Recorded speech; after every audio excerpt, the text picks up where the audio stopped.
Okay, so last weekend at Commons was something that we call Vision Sunday.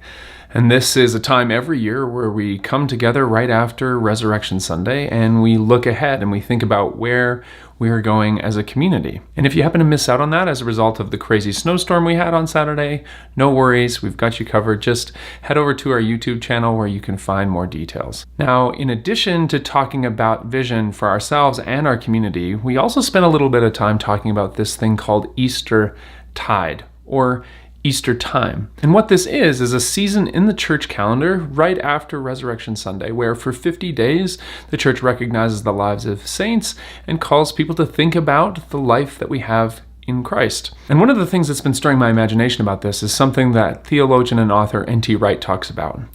So he talks about how many of us practice Lent, the season of 40 days leading up to Easter, where maybe we engage in practices of letting something go and maybe thinking about fasting or prayer or confession.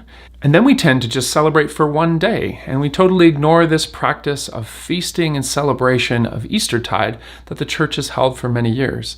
And this is what I want to invite you to think about in this season of celebration and feasting, where maybe you might consider taking up something new. And some of you are poets or composers, and you do all kinds of creative work, and maybe this is a season where you would pick that work up with joy. But then there's some of us who are just planting new gardens and maybe doing new work in our homes, adding new color. Some of us might be thinking about maybe riding new paths on our bikes or trying some new dishes. Maybe it's as simple as leaning into a new friendship or opening your home and practicing hospitality with new neighbors. Regardless, these are all ways in which we take up the new life we have and we bring resurrection to bear on everyday experience. But there's one more way that I want to suggest that newness might come to us.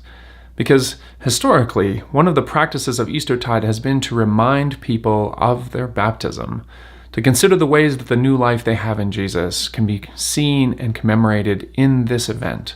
This moment where we go into water, we're passed into it, and we are raised to new life. And one of the exciting things for us at Commons is that we will actually end the season of Eastertide on the day of Pentecost with the practice of baptism, inviting those in our community who may not have taken this step to do so with us as we celebrate with them. So, whether you're taking up some new practice of creativity or leaning into the newness of life this spring, or perhaps you're thinking about taking the step of baptism and joining with us at Commons in that celebration, I want to encourage you to take up the invitation to Easter well over these next few weeks.